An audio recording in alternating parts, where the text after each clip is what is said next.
Mesdames, Messieurs, soyez les bienvenus sur ce plateau organisé à l'occasion de la Journée mondiale de l'habitat.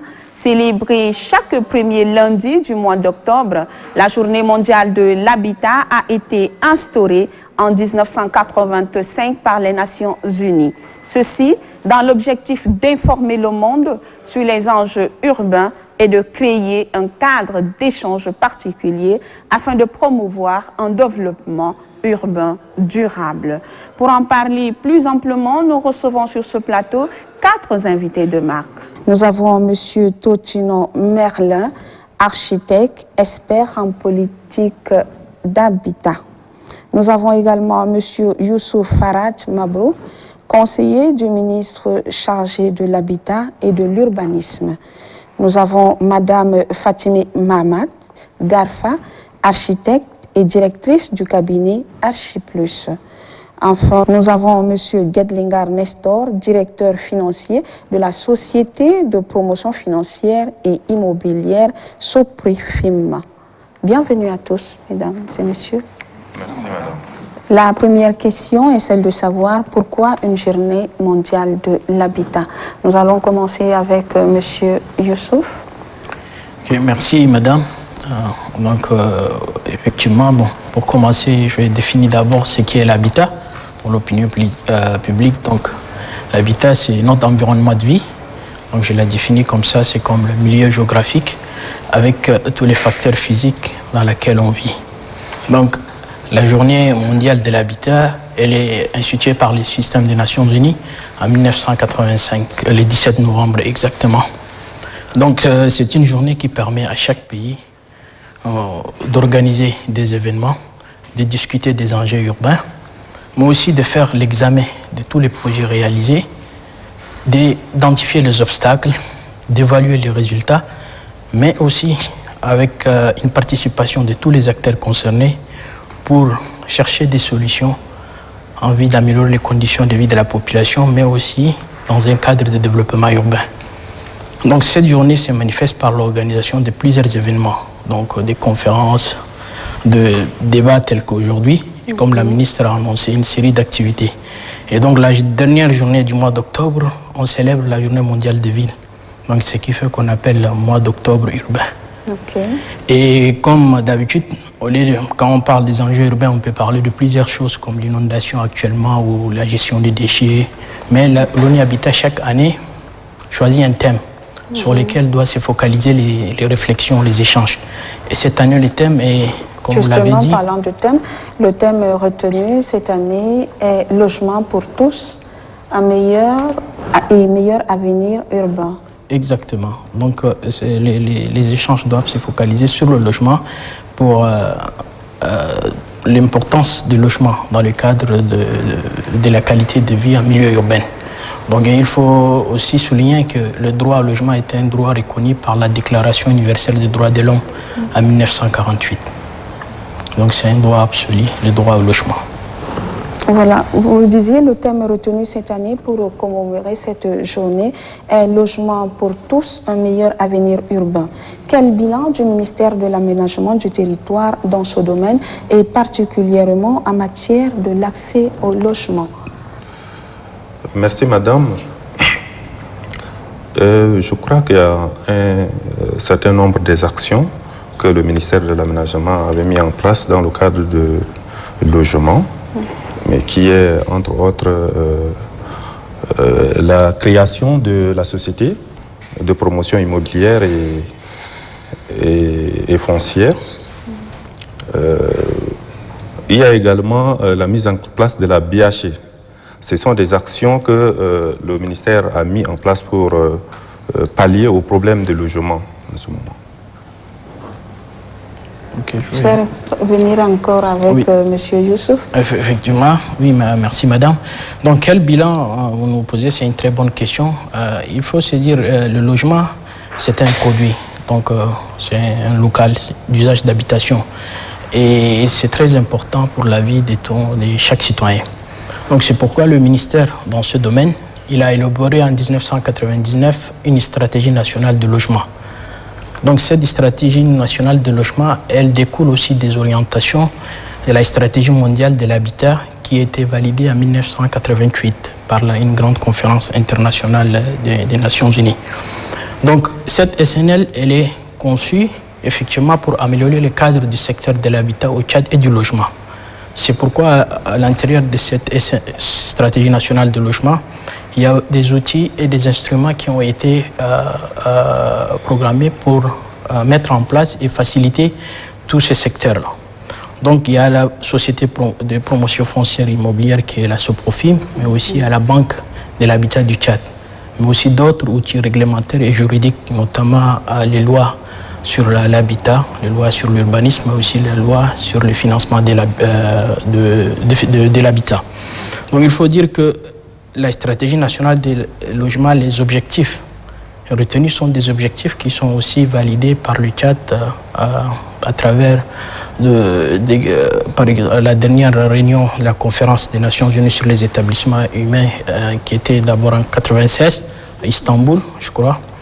Et à l'intérieur, il y a les objectifs pour l'amélioration du logement, mais aussi pour leur accès. Et il ne faut pas aussi oublier que la stratégie nationale de logement qui a mis en place cette SOPROFIM, qui permet aussi d'améliorer ces secteurs, prend en compte aussi les différents objectifs du développement durable, donc qui sont l'ODD 11 et aussi les programmes Nouvelle Ville et puis le nouvel agenda urbain, qui sont aussi des documents validés par la dernière conférence qui est, je crois, l'Habitat 3 à Quito, où le Tchad a pris part activement à cette conférence parce que on était la présidence des sous-comités Afrique, donc concernant les établissements humains et puis le développement urbain. Donc tous ces mécanismes sont aujourd'hui, en tout cas, créés pour améliorer ces secteurs et permettre à chaque citoyen d'avoir un logement décent. Ok, merci. Je reviens à vous. Dites-nous, c'est vrai que M. Youssouf nous a donné beaucoup d'informations, mais dites-nous, pourquoi une journée mondiale de l'habitat? Une journée mondiale de l'habitat, c'est comme Youssouf vient de le dire, c'est pour s'informer et évaluer ce que, comment on appelle, on a fait pendant l'année en termes de l'habitat. Et s'informer aussi du public de cet exercice pour qu'ils sachent ce que le ministère ou bien les actions ou bien les parties prenantes dans le cadre de l'habitat ont fait durant toute l'année au public. Ok. Je me tourne de ce côté. Bonsoir. Soyez les bienvenus. Merci. Le thème retenu cette année pour commémorer cette journée est Logement pour tous, un meilleur avenir urbain. Quel bilan du ministère de l'Aménagement du territoire dans ce domaine et particulièrement en matière de l'accès au logement? Oui, madame. Oui. Je voudrais rebondir sur la question de le pourquoi de la journée mondiale de l'habitat. Avant d'attaquer. Voilà, ouais. Alors, le pourquoi de la journée mondiale de l'habitat, je voudrais dire que cette année, plus qu'auparavant, cette journée devrait nous permettre de tirer la sonnette d'alarme sur la question du non-accès au logement pour les citoyens. Et donc que cette question soit remise au centre des préoccupations et des décisions au plus haut niveau pour nous permettre de dessiner un meilleur développement urbain. Ok, Monsieur Merlin, est-ce que vous avez quelque chose à ajouter par rapport à la première question? Pourquoi une journée mondiale de l'habitat? Oui, je crois que d'une façon globale, la question du logement et la question simplement du développement urbain est devenue centrale dans les enjeux mondiaux. Et il est aujourd'hui impossible à un État de prétendre faire le développement économique, c'est-à-dire économique, sans vraiment prendre en compte les enjeux du développement urbain. Et cette année, le choix qu'a fait l'ONU Habitat en parlant du logement pour tous est un choix justifié par le fait que au moment où nous parlons, nous avons plus de 55% des êtres humains qui sont citadins. On ne s'en rend pas compte. Mais ça, c'est une pression extraordinaire sur la tête des gouvernants et des gouvernements des États. Parce que généralement, par exemple, si nous prenons le cas de l'Afrique et notamment du Tchad, nous avons une migration extraordinaire vers les villes alors qu'en réalité, en termes d'infrastructures, en termes de services urbains de base, les villes ne sont pas prêtes pour accueillir des populations supplémentaires. Et le résultat est que ce surplus de population qui arrive s'installe dans les périphéries urbaines où il n'y a aucun équipement. Et du coup, c'est une situation qui ne fait qu'enraciner la majorité de la population dans la pauvreté. Et ne serait-ce que pour le cas de Djamena, nous avons pratiquement les 2/3 de la ville qui sont dans des zones précaires, dans des zones inondables, dans des zones qui, logiquement, ne devraient pas être habitées. Mais puisque la ville n'est pas prête pour accueillir ce surplus de population, ces gens s'installent comme ils peuvent.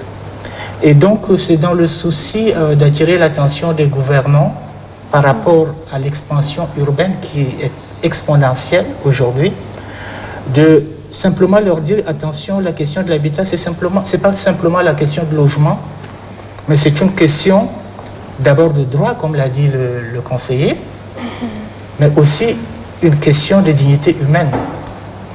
Et au-delà, on se rend de plus en plus compte que quand une ville est bien organisée, c'est un moteur extraordinaire de transformation économique. Et donc, l'un mis dans l'autre, les enjeux du développement urbain sont vraiment des problématiques que nous devons monter vers le haut de l'échelle des priorités nationales. Ok, on va parler de la SOPREFIM. Cela fait plus de 10 ans que le ministère de l'Aménagement du Territoire, du Développement, de l'Habitat et de l'Urbanisme a créé la SOPREFIM, entendez, Société de promotion financière et immobilière. Depuis lors, qu'est-ce qui est fait en matière de promotion financière et immobilière et quelles sont les perspectives? Je reste toujours avec vous. Bien, la SOPREFIM, c'est aussi un des produits de la mise en œuvre du programme de développement urbain de l'amélioration de l'habitat, le programme DURA, qui a été élaboré par le gouvernement tchadien et mis en œuvre avec l'appui financier du PNUD et l'appui technique de l'ONU Habitat. C'est un très grand programme qui a imaginé depuis la SNL en 1999 comment mettre graduellement en place tous les instruments et toutes les institutions dont l'État tchadien a besoin pour lancer et faire la promotion donc, des logements sociaux. Mais c'est un secteur dans lequel, c'est vrai, les premières choses, les priorités de mise en œuvre des programmes ne sont pas vraiment visibles parce que c'est l'aspect soft, comme on dit. C'est-à-dire commencer par mettre en place le cadre réglementaire et législatif qui doit encadrer toutes les opérations de production de logements. Et cela a pris un certain temps au gouvernement tchadien, ce qui est tout à fait normal. Généralement, quand on lit tout ce processus, on a l'impression que cela a mis beaucoup de temps, mais en réalité, c'est un processus tout à fait normal.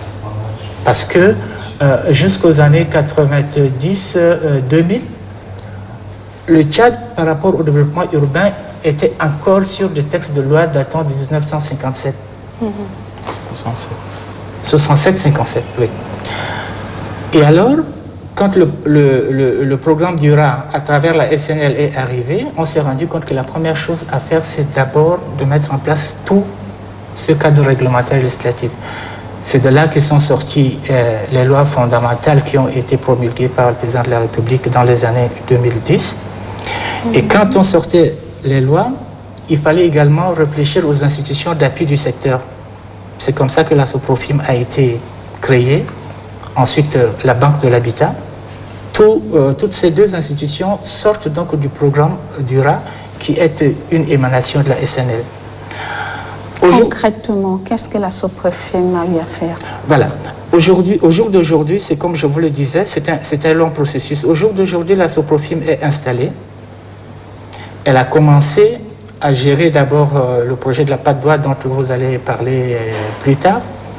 Et dans ses prérogatives, la SOPREFIM doit recevoir l'aval du gouvernement pour avoir accès aux terres, avoir accès aux fonciers, aménager les terrains, les viabiliser et les mettre à la disposition des citoyens. Donc ces terrains peuvent être soit construits, soit viabilisés, mais à partir de ce moment-là, logiquement, la SOPREFIM ne devrait plus permettre que l'on puisse vendre des terrains non viabilisés. Donc au jour d'aujourd'hui, je crois que la SOPROFIM a fait beaucoup d'opérations. Il y a des opérations qui sont en cours. Je vais simplement donner l'exemple de Toukra Mousgoum, qui est un site en face de l'université de Toukra, qui est déjà aménagé, viabilisé, et sur lequel je crois que dans les semaines et les mois à venir, je parle sous le contrôle de notre ami de la SOPROFIM, sous le financement de Shelter Afrique, les premiers logements vont sortir de terre. Et donc, le processus est lent, c'est vrai, mais on était obligé en amont de mettre en place tout ce dont j'ai parlé, comme le cadre qui puisse permettre au gouvernement de puisse poser des actions, mais des actions vraiment concrètes et bien encadrées en termes de loi et en termes de règlement. Ok, merci. Je me tourne vers M. Gelgunga. Vous êtes le directeur de la SOPROFIM. Quelles sont les perspectives de cette société?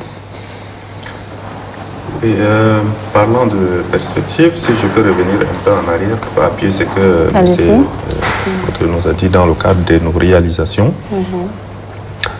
C'est vrai, le processus de mise en place de SOPROFIM a un peu traîné. Ça a un peu duré. Donc, SOPROFIM n'a commencé que dans les années 2011.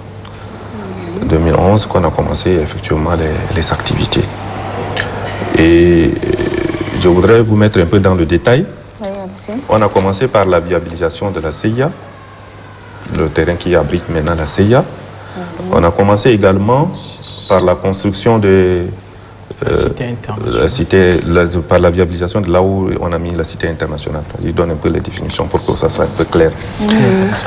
On a également la viabilisation de site de Toukra 3 et la construction de 20 forages qui a permis Toukra. Toukra dans le 9e arrondissement, qui a permis de reloger les sinistrés des inondations de 2010. On a également viabilisé 130 hectares. Il y a la première phase qui est déjà finie. On a entamé la deuxième phase. C'est-à-dire c'est toujours à Toukra, dans le 9e arrondissement. Maintenant, on a entamé la deuxième phase de viabilisation qui consiste à mettre addition de l'eau potable et électrifier la zone. Ça va prendre fin d'ici la fin de l'année. S'agissant des perspectives, d'ailleurs les activités en cours d'abord, comme l'a dit l'expert, on a entamé la construction de 100 logements sur le site de Toukra Mousgoum, en partenariat avec Shelter Afrique, une structure dédiée au financement des logements. Et nous avons envisagé en 2021 viabiliser et construire 2500 logements en partenariat avec Promlux. C'est une structure qui est à Luxembourg. C'est des logements en préfabriqué et une usine aussi de fabrication de matériel permettant de construire ces logements. Donc c'est des trucs en cours. Et nous avons cette année, en 2001, on a, dans le cadre de perspectives, toujours on va élargir un peu nos activités dans des provinces, dans le cadre de viabilisation et la construction toujours de logements. Ça en termes de perspectives. D'accord, merci. Toujours dans le cadre de la SOPROFIM, est-ce que vous avez quelque chose à ajouter? Je dirais juste qu'il faut saluer les réalisations faites jusqu'à maintenant, même si on peut constater peut-être qu'il n'y a pas encore la construction effective de logements, mais ce qui est en cours. Parce que déjà, les quelques sites qui sont viabilisés, viabiliser un site, c'est pas facile, ça engage d'énormes investissements. Donc, viabiliser, ça veut dire mettre les infrastructures de base, le système d'assainissement, comme il a dit, les services essentiels, la connexion, l'addiction en eau potable et l'électrification. Donc, je crois que c'est le Mathieu même qui a créé la SOPROFIM, il faut le dire, elle est un peu jeune. Donc c'est depuis 2002. Et crois qu'on est un peu optimiste parce que il faut le dire, je crois que les données de l'ONU Habitat disent qu'effectivement 80% des logements, des bâtiments qui doivent être habités d'ici 2050 ne sont pas encore construits. Et donc je crois que pour cela on est optimiste avec les programmations qui sont faites par la SOPROFIM pour la construction. Contrainte actuelle, c'est dû largement au financement, mais je crois que tout ce qui est prévu d'ici peu, on saura déjà avec les premières constructions de 100 logements avec shelter qui est prévu. Ok, Madame Fatimi, je ne vous ai pas oublié, je suis à vous. Dites-nous, le Tchad dispose-t-il des capacités institutionnelles et financières pour faire la promotion des logements sociaux et garantir un meilleur avenir urbain? Aujourd'hui, on peut dire que le Tchad dispose de ces capacités-là. On parlait des outils comme la SOPROFIM, la BHT, qui étaient dans une phase de préparation, de mise en œuvre. Et là, on peut dire que maintenant, ces institutions-là sont prêtes à passer à une phase d'applicabilité sur le terrain. Et donc, on peut dire que oui, tout à fait, le Tchad est prêt.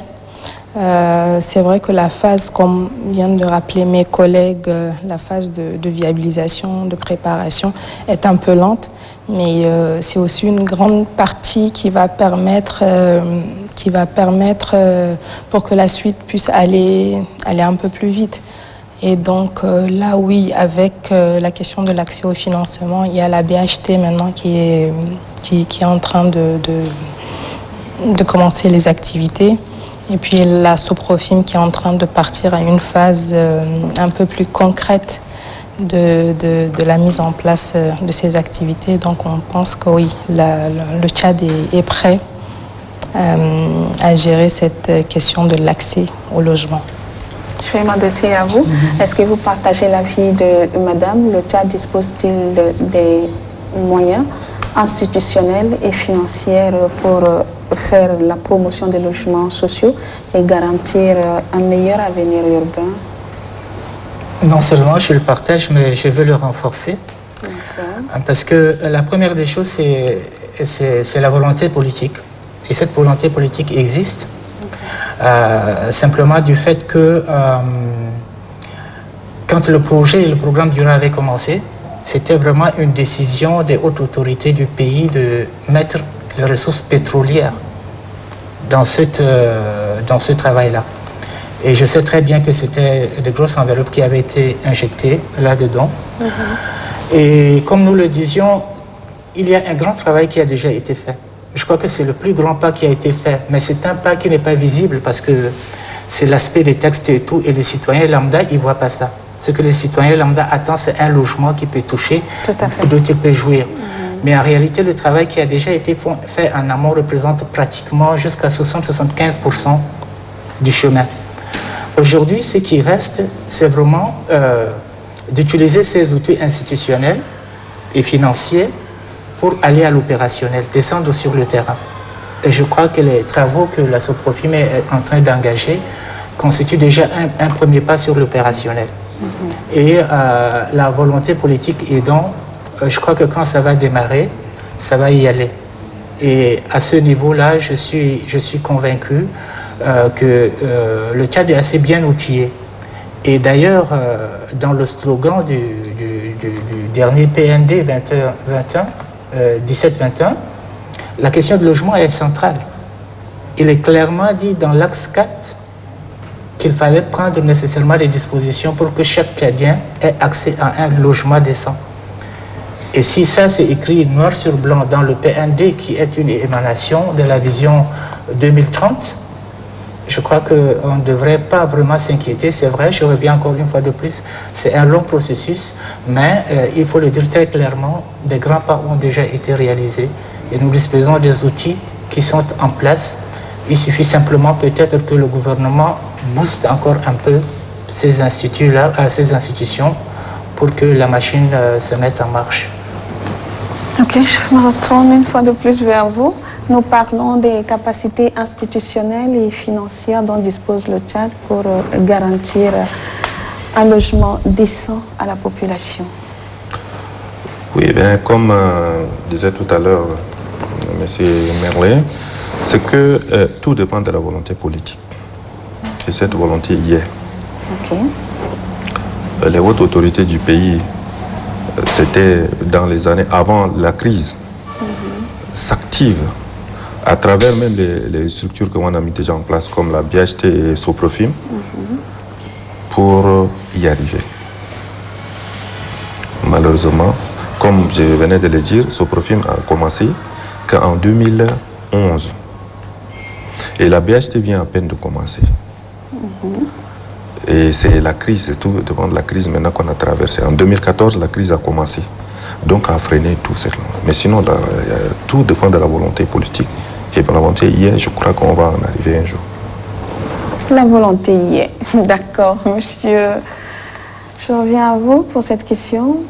Oui, bon, les moyens financiers. Oui, je partage l'avis de mes collègues ici. Il faut se dire, c'est pas seulement au Tchad, de telles structures, surtout quand on parle de logement, on parle de l'habitat. De telles structures, naturellement, ça prend un peu du temps pour qu'elles soient pleinement opérationnelles et stables. Donc, si c'est depuis 2011 qu'elles fonctionnent, donc je crois que le Tchad en dispose des moyens et des outils. Et comme vous l'avez dit, de moyens financiers, je ne vais pas entrer dans les détails, mais il y a la BHT qui est mise en place parce qu'elle doit être aussi outillée avec des fonds. Donc notamment il y a le fonds de promotion de l'habitat, mais aussi le fonds de garantie de prêts et puis il y a les fonds de bonification d'intérêt. Donc tous ces outils permettront maintenant au gouvernement d'agir différemment et puis de permettre de lui permettre de répondre aux besoins des citoyens en ce qui concerne l'habitat et le logement. Donc la machine elle est en marche et je crois qu'on en dispose les moyens. Parlez-nous du projet Pas de Doigt et où en est-on avec ce projet? Le projet Pas de Doigt a été initié et confié à l'habitat qui gérait ça au sein du ministère, un projet d'habitat. Voilà. Projet Dura, qui gérait ça. Après, c'est eux qui ont réalisé et ils ont confié la gestion à Soprofim. C'était de donner aux enseignants, c'est une location-vente. Je vois. Voilà, donc on a donné ça aux enseignants. On a donné une partie aussi aux veuves, les victimes de la guerre et tout ça. Et aujourd'hui, l'État est en train de recouvrer, la Soprofim est en train de recouvrer, et c'est ça aussi qu'on a investi ailleurs pour viabiliser les autres terrains. Donc c'est la suite de Pas de Doigt qui est en train de continuer jusqu'à aujourd'hui. C'est que c'est les logements location-vente et aussi les terrains viabilisés qu'on vend maintenant et on investit ailleurs, on viabilise d'autres terrains qu'on met à la disposition des Tchadiens. Et ça continue? Ça continue jusqu'à aujourd'hui. D'accord. Oui, si je peux ajouter, surtout sur les aspects historiques. En fait, je crois que le projet a manqué de communication. Et d'ailleurs, le fait de parler de projet Pas de Doigt, il n'y a pas eu de projet Pas de Doigt. Ah bon? Non. La Pas de Doigt était simplement une activité du programme Dura. Donc le projet et le programme qui existait, c'était Dura. Mais à l'intérieur de toutes les activités que j'avais décrites tantôt, qui étaient l'élaboration des lois et autres, il était question de faire une activité expérimentale opérationnelle. Pour ne pas simplement être en train de faire des études d'élaboration de lois, on a voulu prendre cet espace pour faire une expérimentation en testant les entreprises tchadiennes dans la construction de logements sociaux et de voir pour la première fois comment viabiliser un site. Donc c'était une activité du programme Dura. Programme Dura, parlez-moi aussi de ce projet parce que je ne comprends pas. Bon, parce qu'on en a parlé tantôt un peu rapidement. C'est à la suite de l'élaboration de la stratégie nationale de logement. On a sorti de cette stratégie le programme Dura qui signifie développement urbain et amélioration de l'habitat. D'accord, je comprends mieux. Voilà, c'est un programme élaboré en 3 étapes de 3 ans. Donc ça devait être exécuté sur 9 ans. Et c'est de ce programme Dura qu'est née la BHT, qu'est née la SOPROFIM, toutes les lois qui ont été élaborées proviennent du programme DURA. Donc c'est une première phase de l'exécution de la SNL en tant que politique du gouvernement tchadien pour aller vers la production de logements sociaux. C'est pour ça que tantôt je disais, l'exécution du programme DURA, c'était les premiers grands pas qui ont été faits par le gouvernement tchadien pour mettre en place aujourd'hui le cadre réglementaire et législatif, pour créer les deux institutions d'appui. Et maintenant, c'est de mobiliser des ressources pour descendre sur le terrain et produire des logements sociaux. Donc à partir du programme DURA, au jour d'aujourd'hui, on peut dire que la phase qui reste à exécuter par le gouvernement tchadien, c'est de mobiliser des ressources et produire maintenant des logements sociaux. Sinon, en amont, tout est déjà en place. Nous avons une banque de l'habitat, nous avons une société de promotion immobilière et nous avons toutes les lois avec les textes d'application qui encadrent le secteur. Vous disiez tantôt que le projet PADOA n'a même pas existé. Non, c'est une activité du programme DURA. Ce n'est pas un projet en tant que tel. Et comme je le disais tantôt, le citoyen lambda dit le projet de la PADOA n'a pas réussi. En réalité, ce n'est pas une lecture objective. Parce que c'est une activité du projet, c'est une sorte d'expérimentation de l'espace organisationnel, administratif et opérationnel du secteur de la production de logements au Tchad. On voulait savoir est-ce qu'on pouvait produire de logements, comment le produire, avec quelle entreprise. Et cela nous a permis d'ailleurs d'évaluer le fait que ce n'était pas évident de commencer par des logements sociaux au Tchad. Parce qu'à l'époque, je le dis, nous avons eu la prétention de dire nous allions produire des logements sociaux sur la PADOA. Mais dès les premières réalisations, on s'est rendu compte que ce n'était pas possible à cause de la cherté des matériaux de construction. Les logements que vous voyez là, un seul revenait à autour de 21 millions. Mais un logement à 21 millions, ce n'est pas un logement social. Voilà comment est-ce que cette expérimentation a évolué jusqu'à ce qu'aujourd'hui, on s'est retrouvé dans une situation où il fallait céder cet espace viabilisé, parce qu'il y a des parcelles assainies. Les parcelles qui sont là-bas sont des parcelles assainies. Et les logements qui sont construits là-bas, ce sont des logements qui ont été construits sur des modèles qui ont été consignés et remis à la SOPROFIM et qui peuvent toujours servir de base pour les autres opérations. Et du fait, en réalité, on a tiré beaucoup de leçons de la PADOA pour maintenant être en train de lancer toutes les opérations que la SOPROFIM est en train maintenant de propulser en tirant les leçons sur les échecs. Évidemment, il y a eu des échecs dans cette expérimentation, il faut le reconnaître, mais nous avons tiré beaucoup plus de leçons. Donc par rapport à ce projet PADOA, la population n'a pas été bien informée? Non, non, il y a des informations biaisées, parce que à la PADOA, le gouvernement n'a jamais eu la prétention de développer un projet de logements sociaux. C'était une activité du programme DURA. Ok. Madame est en train de secouer la tête, certainement, elle a quelque chose à dire. Oui, je voudrais juste rajouter, Monsieur Totinon vient de dire que la PADOA est une activité et non un projet en tant que tel.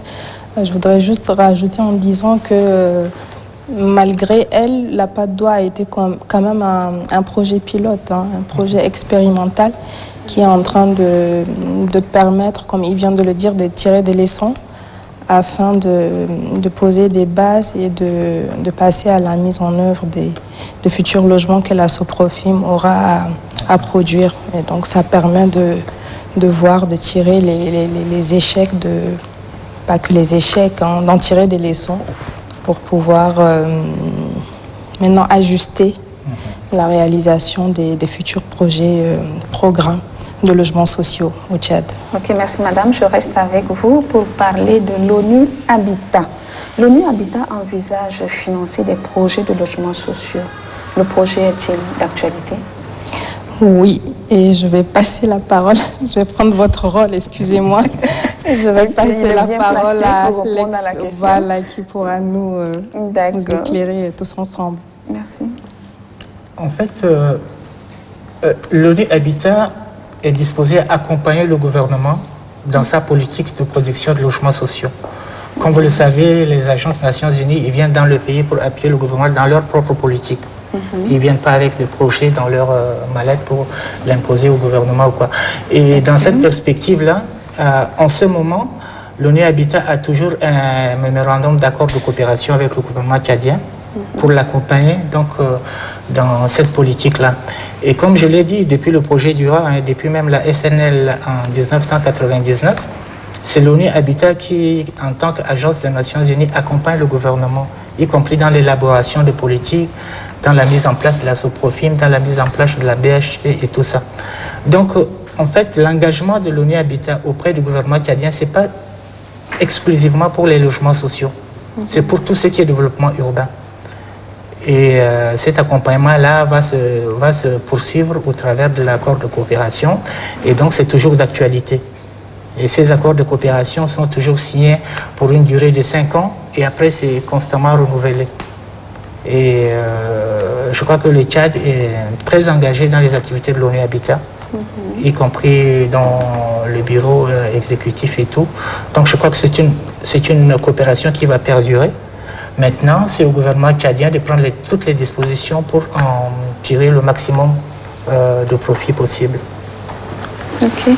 Monsieur Youssouf, est-ce que vous avez un mot à ajouter par rapport à ce que monsieur... Effectivement, il faut saluer le partenariat qui existe entre l'ONU Habitat et le gouvernement, et particulièrement avec notre ministère. Donc, parce qu'on est chargé, c'est le MATU, le ministère de l'Aménagement et du Territoire, qui est chargé de la politique du gouvernement en matière d'habitat et de développement urbain. Donc le mémorandum est signé, je crois que le dernier date de 2016. Et on a même eu à l'occasion la visite du directeur exécutif à l'époque, qu'il faut le saluer, lors du premier forum urbain national qui a été organisé. Donc c'est une coopération qui est, je dirais, très bénéficiaire, parce qu'il y a les acquis qui sont là et les réalisations qui sont là. On vient de les citer, si on parle de DURA, on parle de SOPROFIM, des différents textes réglementaires, tout ça c'était aussi avec l'appui de ce partenaire-là. Donc c'est une coopération qui est fructueuse et qui est bénéfique des deux côtés, et puis je crois qu'elle est appelée à être renforcée davantage. Donc je crois que le mémorandum est toujours en vigueur depuis 2016, donc c'est pour 5 ans, comme M. Merlin l'a rappelé tout à l'heure. Ok, monsieur le directeur de la SOPROFIM, vous avez un mot à ajouter par rapport à l'ONU Habitat? Tout ce que moi j'ai à dire, c'est d'apprécier maintenant ce que l'ONU Habitat fait pour le pays. Aujourd'hui, tout ce qu'on est en train de gérer comme SOPROFIM et BHT, c'est grâce à l'ONU qu'on a eu tout ça. Okay. Donc ce qu'on suit, c'est que l'ONU n'a qu'à faire plus pour qu'on ait, parce que on est en phase expérimentale dans le cadre de l'habitat et le logement ici au pays. On va renforcer ces relations-là pour pouvoir atteindre l'objectif. Les Tchadiens rencontrent beaucoup de difficultés pour avoir un logement décent. Pourtant, nous avons une banque de l'habitat, la BHT. Si vous me permettez, oui. C'est vrai, vous le dites, mais il faut aussi voir le contexte de notre pays. Je crois que si les gens, on parle aujourd'hui des questions de logement et les difficultés liées à l'accès à ce logement, c'est que pendant longtemps, on n'avait pas de structures spécialisées dans le domaine. Et surtout les institutions financières qui permettent de financer ce logement ou l'accès à ce logement à long terme. Donc, et en plus de ça, il faut rajouter le problème fondamental, c'est la cherté des matériaux de construction. Parce que le Tchad est un pays enclavé.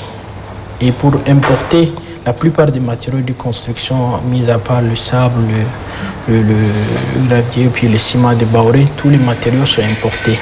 Il y a les coûts de transport, il y a la fiscalité, ce qui fait qu'un bon nombre de la population ne peut se permettre d'avoir un logement décent, même si les choses sont en train d'améliorer le jour au jour, parce que si aujourd'hui, vous voyez les constructions indemnes, et puis ça c'est aussi par rapport aux efforts du gouvernement. Donc les choses sont en train d'être faites pour faciliter. Et puis comme vous dites, la BHT elle est là, effectivement, je vous ai dit que ce sont des structures qui prennent un peu de temps.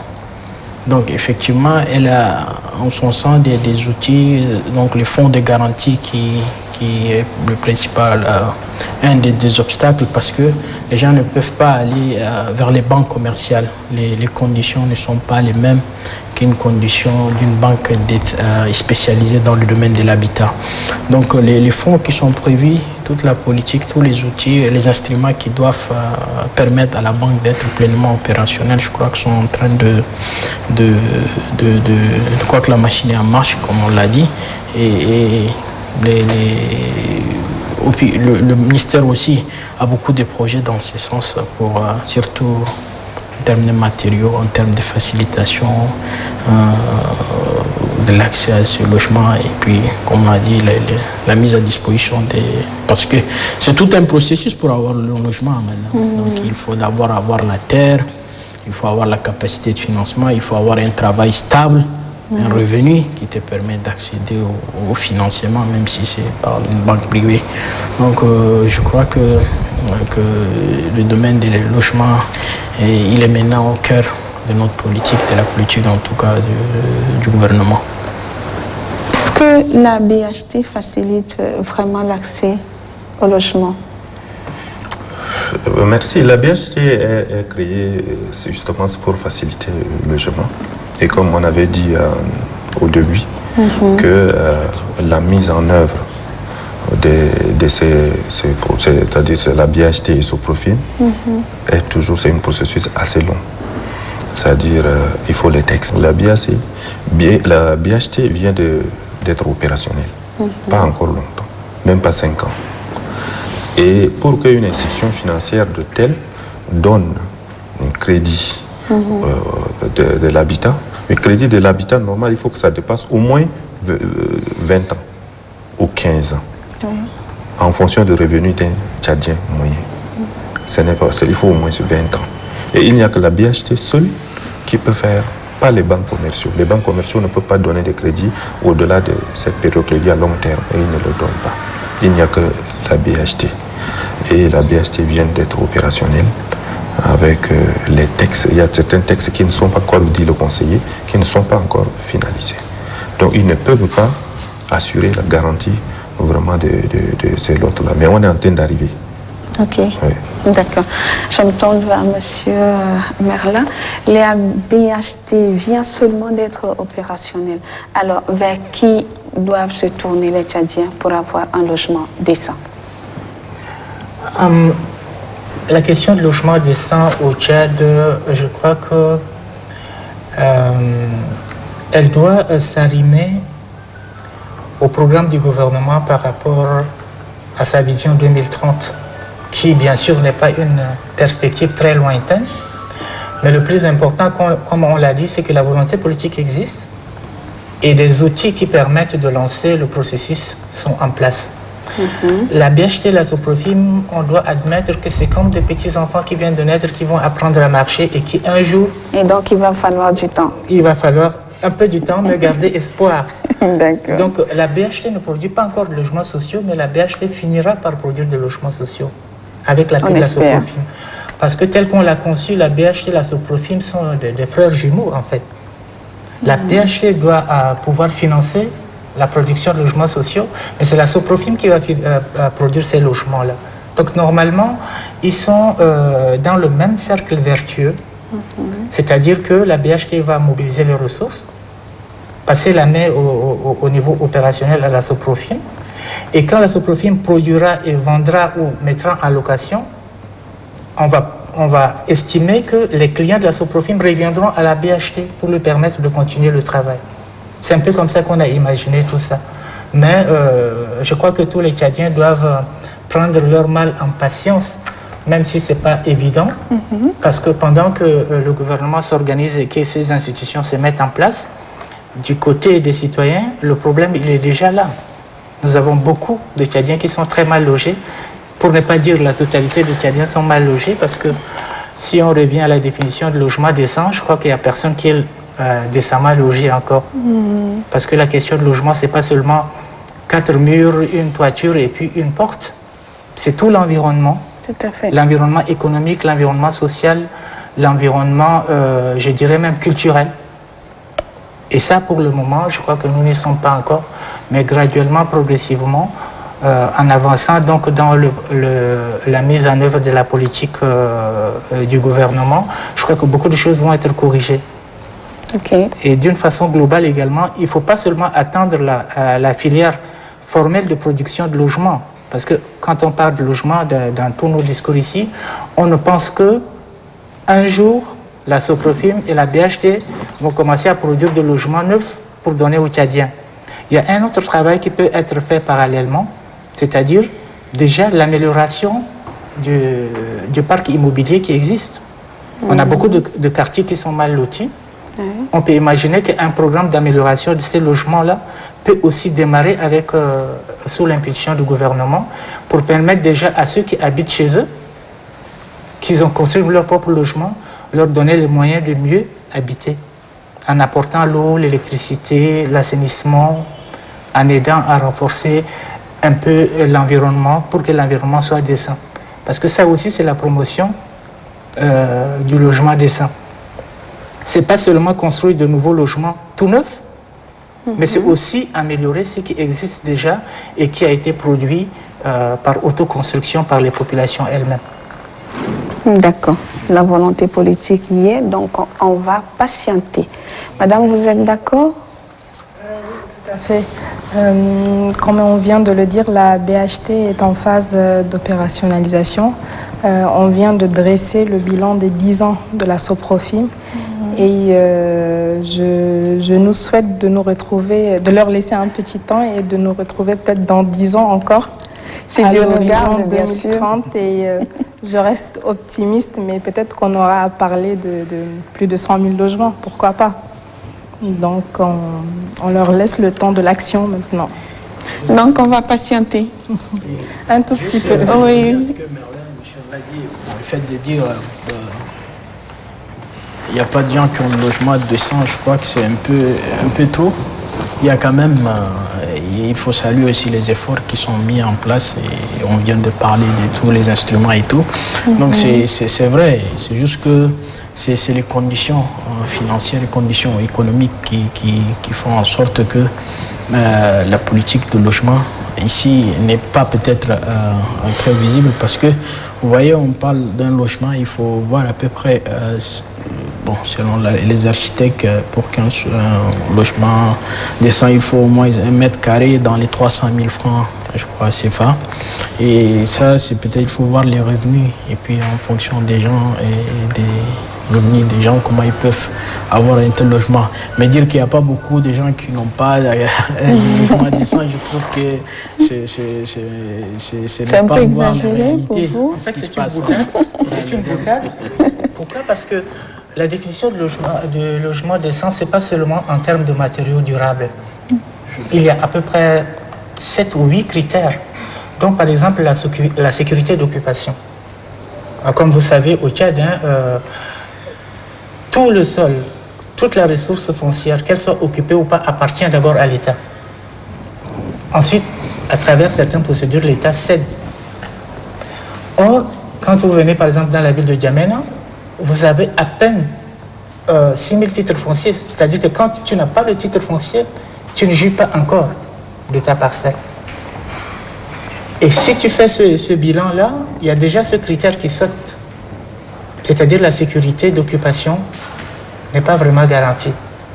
Maintenant, quand on va plus loin dans d'autres critères, par exemple les critères culturels, aujourd'hui, vous pouvez arriver dans un ménage où le ménage a fait des efforts pour avoir une très belle villa, d'accord, avec les portes en vitre alu et tout, avec des plafonniers, des ventilateurs, des climatiseurs accrochés au mur et tout. Mais si vous regardez bien, l'outil le plus partagé dans ce ménage-là, c'est les éventails. Pourquoi? Parce que la villa, elle est belle, elle est là, mais vous ne pouvez pas en jouir. Vous n'êtes pas dans un logement décent, même si c'est un logement moderne, pour la simple raison que la conception de ce logement ne respecte pas les critères culturels, les critères climatiques et autres.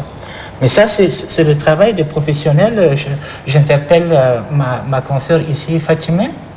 C'est aussi, nous parlons du gouvernement depuis lors, mais nous devons aussi parler des professionnels. c'est-à-dire les architectes, les urbanistes et tout, en termes de conception. Nous devons aussi aider le gouvernement en faisant des recherches réelles sur la disponibilité des matériaux locaux. Ça, on en parle très peu. Je sais qu'au niveau du ministère, il y a un département, mais quelles sont les recherches qui sont faites, que ce soit au niveau individuel dans les cabinets d'architectes ou que ce soit au niveau du département. Donc, parlant de logements sociaux, il n'y a pas que les aspects qui concernent le gouvernement, il y a aussi les aspects qui concernent les professionnels, notamment la conception architecturale qui correspond à notre mode de vie, mais aussi les recherches sur les matériaux qui peuvent diminuer le prix de revient des logements. Juste, si vous me permettez, je vais juste corriger parce que même en termes, il y a aussi une bonne amélioration en termes de sécurisation du foncier parce que vous avez évoqué les chiffres de 6 000. Ça, je crois que c'est un chiffre qui a été fait au moment de la SNL dans les années 2010. Maintenant, les choses ont beaucoup changé, surtout avec l'avènement du guichet unique qui est mis en place pour sécuriser les documents fonciers. Donc, ces guichets uniques aujourd'hui fonctionnent pleinement et puis elle est appelée aussi à être installée dans les différentes provinces. Donc, je crois qu'il y a une bonne amélioration dans ce domaine-là. Et ça dépend aussi de la perception de ce qu'on a comme logement décent. C'est vrai, il faut qu'il réponde à certains critères, par exemple l'accès aux services d'assainissement et des services sociaux de base. Mais il y a aussi le problème de culture et puis aussi le problème de comment on appelle des coutumes. Des us et des coutumes. Donc le Tchadien a souvent besoin d'un logement, comme on dit, avec un varanda et tout ça pour qu'il se sente à l'aise. Donc je crois que si vous voyez même les taux d'accès aux services d'assainissement, même ils sont en progression. Donc tout cela, il faut le souligner. Il y a différents projets dans le cadre des infrastructures de base et toutes ces activités, tous ces projets nous conduisent vers l'amélioration de l'habitat. Et dans l'habitat, il y a aussi le logement. Donc il faut souligner quand même cette différence par rapport à la sécurité foncière qui est maintenant, je crois que... Ok, la régie me fait signe qu'il ne nous reste plus assez de temps. Donc on va faire rapidement le tour de table. Est-ce que vous avez un mot particulier par rapport à cette journée mondiale de l'habitat? Moi, mon particulier, c'est que je trouve qu'il est important d'insister, comme dit Merlin, sur les matériaux locaux de construction. Il nous faut identifier ces matériaux, créer un laboratoire et puis de faire en sorte que, en tout cas, un bon nombre de citoyens puissent quand même s'acquérir de ces matériaux et construire eux-mêmes parce qu'il y a l'autoconstruction qui caractérise notre pays, leur logement. Donc il est très important d'insister sur cela et je crois qu'avec l'appui de tout le monde, de tous les Tchadiens, surtout les secteurs professionnels, les architectes, on est appelé à réfléchir, à moderniser même notre type de construction. Monsieur Gelgunga, Nestor, est-ce que vous avez un dernier mot à lancer à l'endroit de la population, du gouvernement, je ne sais pas? Justement, de la population. D'accord, allez-y. De la population, parce que je crois que le gouvernement a fait déjà un pas qui est là, qu'on est en train de faire, la construction de logements sociaux, la viabilisation du terrain. On a assaini les lots qui sont là, qui permet quand même à éradiquer les difficultés telles que l'occupation anarchique, qui crée toujours des problèmes. Comme M. Mellet parlait tout à l'heure d'assainir les parcs immobiliers, c'est-à-dire les quartiers habités de manière anarchique, leur restructuration, leur assainissement crée de problèmes. C'est la raison pour laquelle ce profil même mis des gens en place qui a mis des terrains hors l'eau et avec des titres fonciers. Tout le processus est fait, donc vous venez, vous prenez votre terrain avec titre foncier. Aussi vous faites l'auto-construction. Déjà on a aussi des maisons déjà construites avec titre foncier, ils viennent et qu'ils prennent. Donc ils s'approchent quand même de notre service pour en bénéficier, pour régler les problèmes que les Tchadiens, problèmes d'inondation, problèmes d'occupation anarchique et problèmes de sécurisation du foncier qui, depuis un certain temps, les Tchadiens ont vécu avec toutes les conséquences. Ok. Monsieur Totino Merler, vous avez un message? Oui, moi je profite de l'occasion pour faire un plaidoyer pour les secteurs d'une façon générale au Tchad. Et surtout, vraiment de demander au gouvernement de ne pas hésiter à appuyer la SOPROFIM et la BHT. Ce sont des instruments extraordinaires qui sont à leur disposition.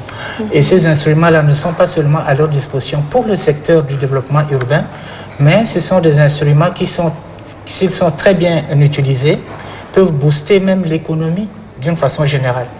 Imaginez un peu que le secteur du logement soit mis en place, qu'il y ait des chantiers partout.